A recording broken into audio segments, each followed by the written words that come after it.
Before I begin my remarks about the nomination, I want to acknowledge that tonight, as we're here, there are fires in many places across the state of Colorado. There are people that are out of their homes, out of their communities, have had to evacuate their towns, and there are first responders on the ground in Colorado who are fighting these fires bravely every single day. They have been stretched all summer through a fire season that's lasted into the fall because of our inability to deal with our forests and because of climate change. And my hope tonight, as we're here, is that the snow that's fallen is going to be more of a benefit than a curse to everybody who's out there. So with that, I thank the President for recognizing me, and I now am going to give my remarks about this confirmation. When I was in law school, Mr. President, which wasn't really that long ago, the confirmation of a Supreme Court justice was a chance for the American people to learn about our system of checks and balances, our commitment to the rule of law, and in particular, the independence of judges. And whenever the Senate confirmed a justice with an overwhelming bipartisan vote, as it did almost every time, it reaffirmed that independence and reassured the American people that our courts were protected from the political influence, that they stood apart from the partisanship of the other two branches of government. As we meet here tonight, after 20 years of descending into intensifying partisanship in the confirmation of judges, the Senate is now about to drag the Supreme Court down to its own decadent level by turning it into just another politicized body, distrusted for good reason by the people it's meant to serve. It is common these days, Mr. President, to observe that our institutions are failing. I've said it myself. But institutions don't fail on their own. They can't destroy themselves. It takes people to destroy them. And it particularly takes leaders who have no inclusive long-range vision for our country or our democracy. Leaders who can't or won't think beyond narrow short-term interest. Leaders, I'm sorry to say, like Leader McConnell. He may imagine, Mr. President, as he claims, that he's simply restoring the judicial calendar to a pre-filibuster era. That's what he tells his colleagues here when he recounts the story.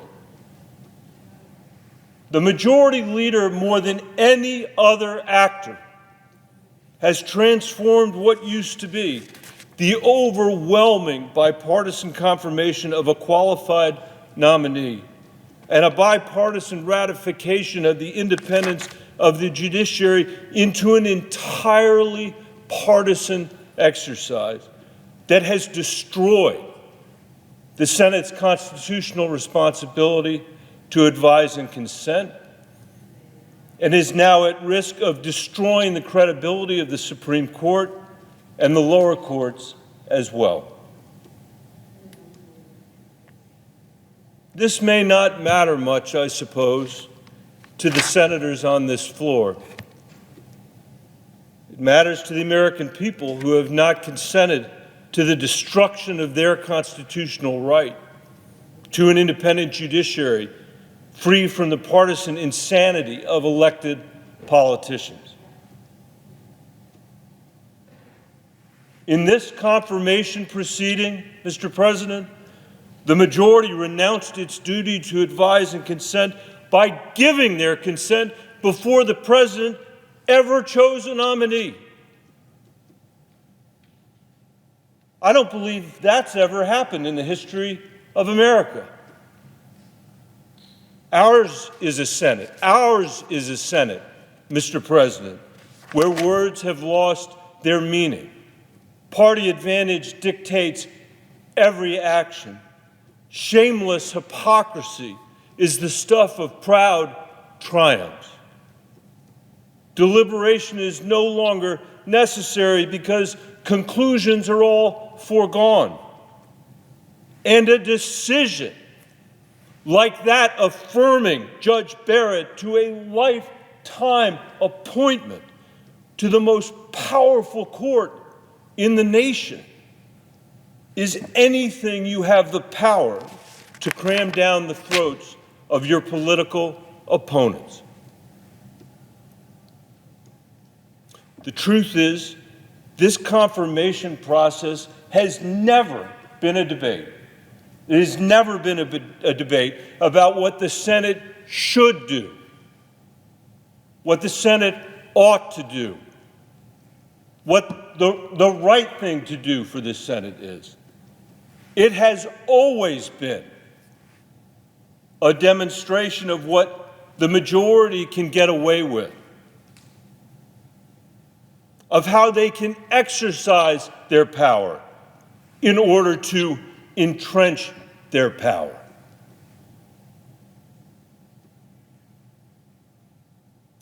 I have no expectations that my words are going to change the result tomorrow.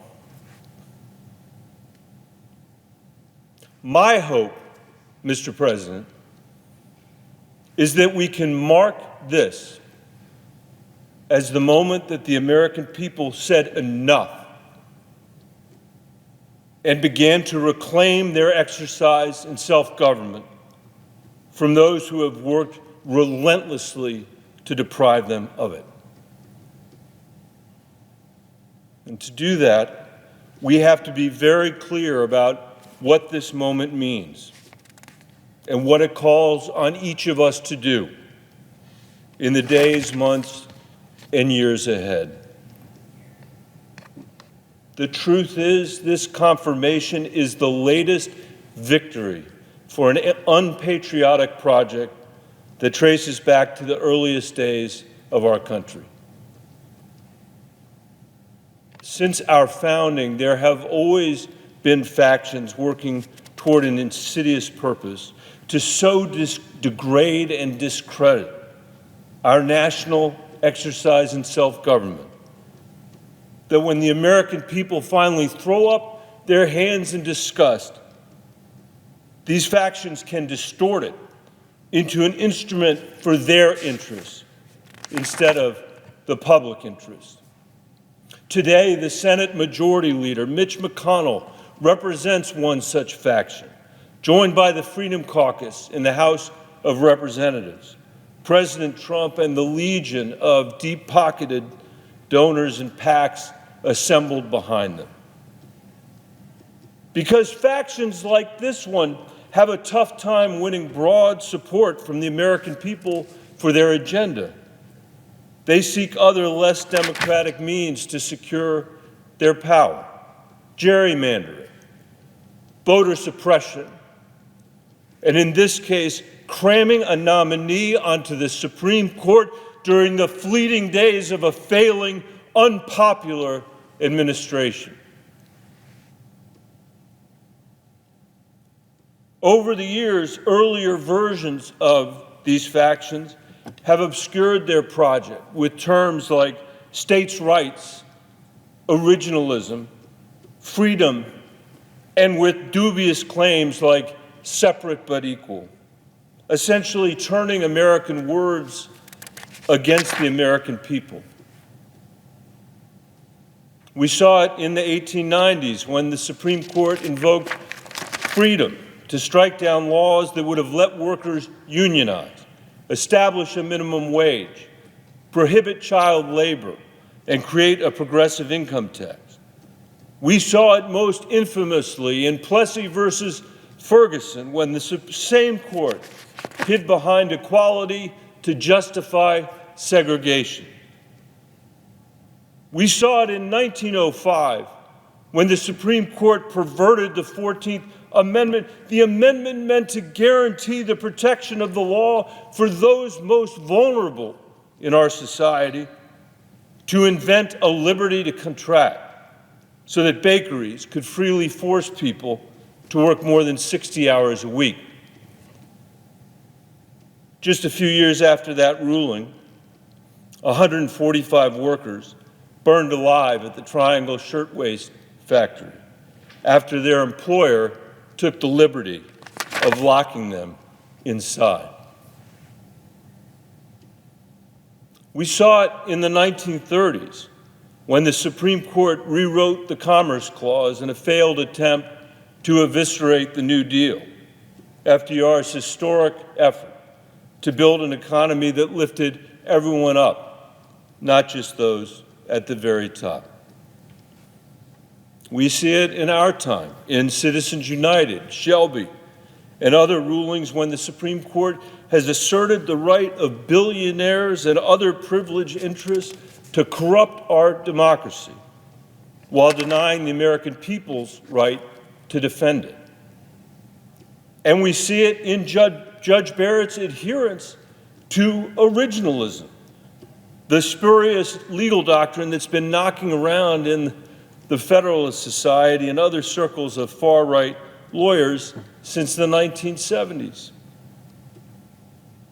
By claiming to stick to an 18th century understanding of the Constitution, originalism deceptively implicates Madison, Hamilton, and the rest of the framers in any number of legal arguments, as if they intended the Second Amendment to permit bump stocks, or the Interstate Commerce Clause to forbid environmental protection. While foreclosing on legislative innovation here and now in the present, because the men who gathered in Philadelphia to draft the Constitution, who could not recognize that slavery should be outlawed or that women should have the right to vote, could also not foresee the need to prohibit child labor or require food labels to tell the truth. It is no surprise to me that the originalists and the Tea Party right have embraced shared hagiographies. They are stealing the authority of the founders in an effort to conceal their reactionary project. And while the specific aims of these factions have changed over time, their project has remained the same: to protect their power and call it freedom. Freedom to enslave, freedom to segregate, freedom to pay workers less than they can live on, to work them to death, to fire them because of what they believe or whom they love, to redline our neighborhoods, poison our skies, defund our schools, and buy our elections. At all times, though, their goal has been to preserve, as Professor Jefferson Cowie puts it, the freedom to dominate others. Not only to cement their power, but to demolish the economic opportunity and civil rights that would otherwise empower their fellow Americans. Why would they do this? Because in truth, the original promise of America, that it would be a society in which all people were created equal, endowed with equal rights, terrifies them.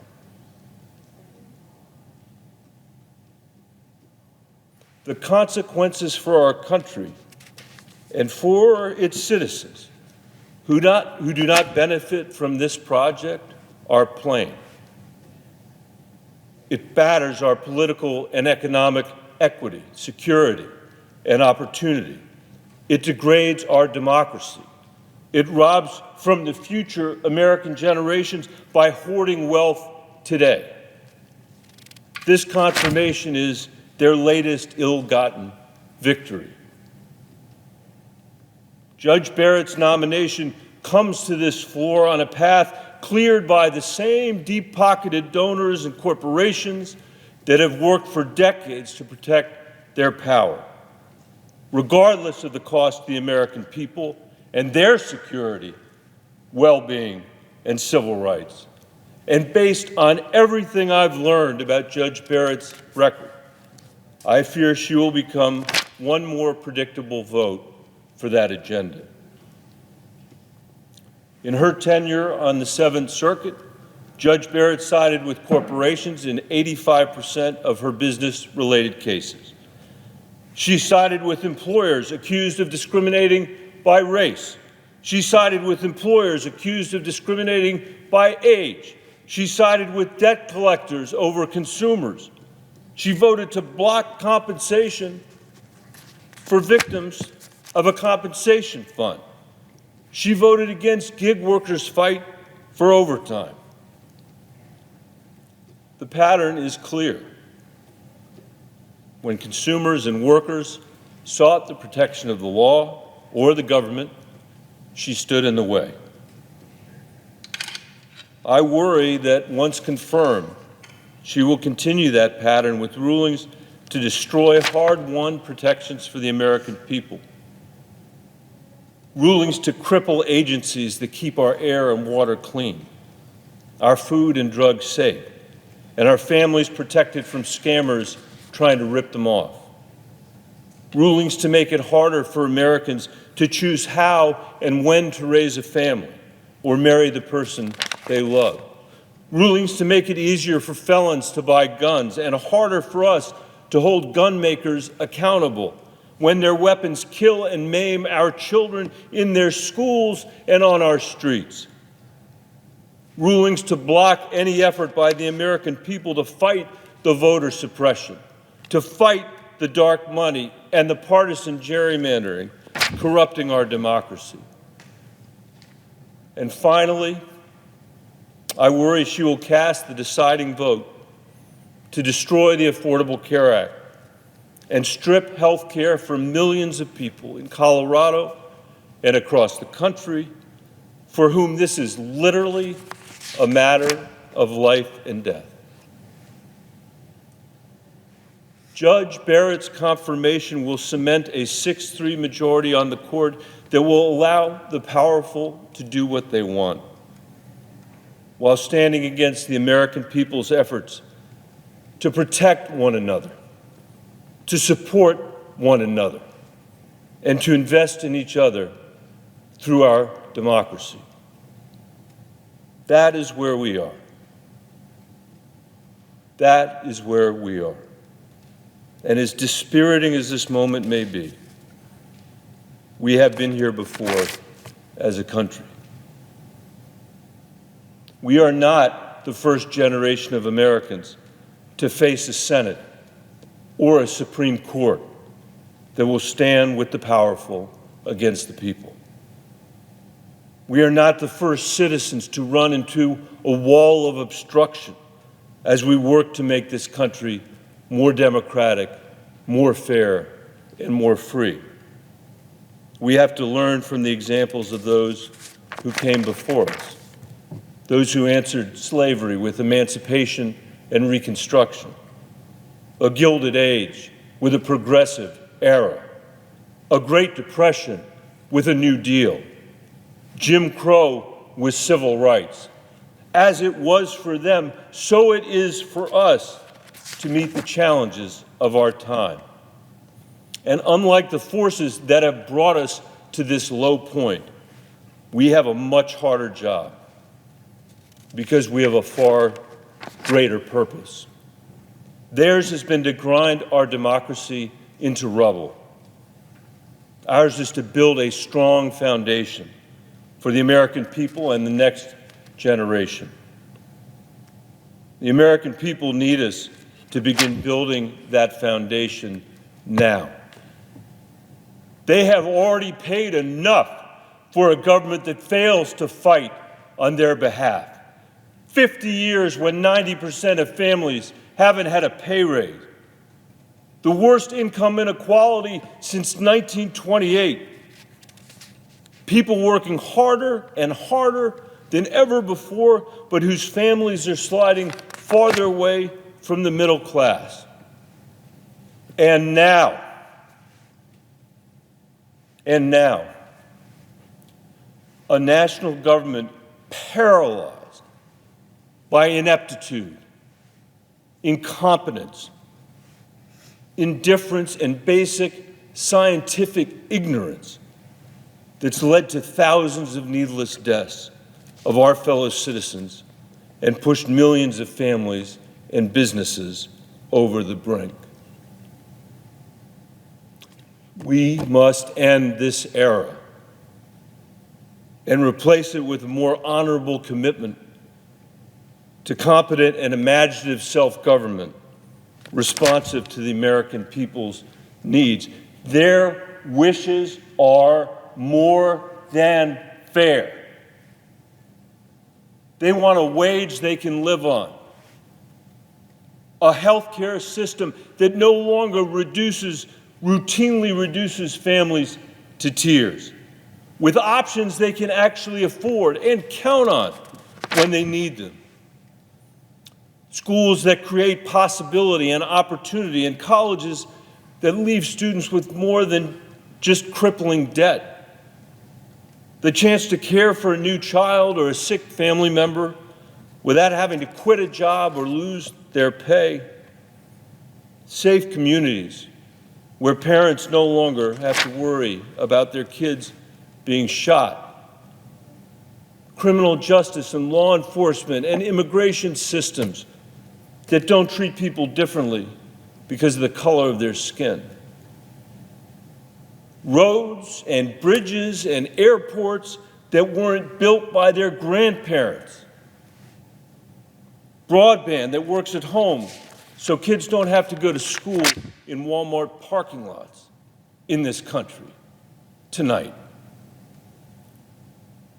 An urgent and durable answer for climate change so the next generation doesn't inherit a planet hurtling toward incineration. None of this is unreasonable. All of it is achievable. And we can start with the coming elections. But that's only the beginning of the fight. I can assure you that the same faction that was willing to enlist every parliamentary gimmick or deploy any oratorical sleight of hand or commit any act of institutional arson in service of someone like Donald Trump will continue to do whatever they can get away with in this body. They're not going to stop. They have spent decades and billions in dark money exercising their power to entrench their power. They will not abandon this project in a single election, and we're going to have to overcome that. Just as we'll have to overcome this Supreme Court. It won't be easy.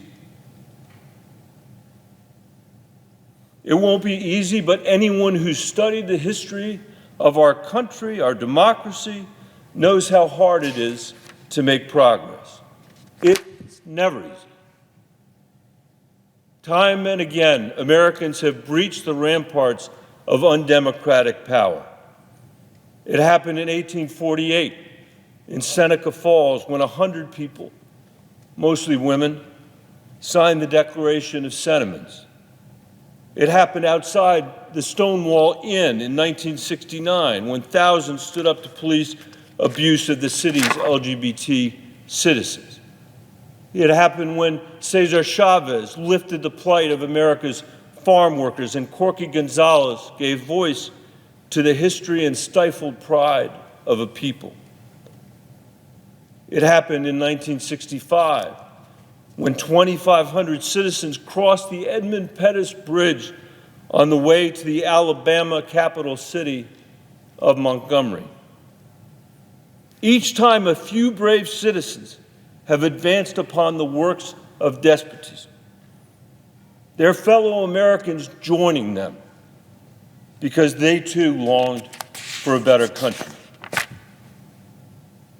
Perhaps this summer, we cross this generation's Edmund Pettus Bridge. When fatigued by still unending months of disease, ashamed by Donald Trump's embrace of white supremacy and his failing efforts to make the United States look like a police state, forced to reckon again with the brutal and systemic racism of our justice and law enforcement system, Americans decided they could no longer stand a country on such terrible terms. Or perhaps this generation's Edmund Pettus Bridge is still before us, unknown, but there, for those who will do their part to bend the moral arc of the universe. But we must cross this bridge. I hope sooner rather than later, Mr. President. Like our forebears, we will cross it only by pursuing ideas so compelling that Americans will fight for them to make a real difference in their lives. As always, our march won't begin in the chambers of the Senate. But when Dr. King, John Lewis, and the many who joined them crossed their generation's bridge, the Senate eventually followed and broke the segregationist stranglehold on this body. Rather than turn his back on what was obviously right, the Republican leader, Everett Dirksen, joined his Democratic counterpart, Mike Mansfield, to lock arms in support of the Voting Rights Act of 1965. The segregationist filibuster withered in the face of noble bipartisan majorities. When our time comes once again in the Senate to cross the Edmund Pettus Bridge, we will have to muster the discipline to stand behind an agenda that will endure, one sturdy enough for a project of our own. And if we do our job, my hope is that 50 years from now, our kids and grandkids will look back with gratitude that we built on this foundation a house that they and their children love to live in. An America that is more democratic, more fair, and more free. Mr. President, I yield the floor.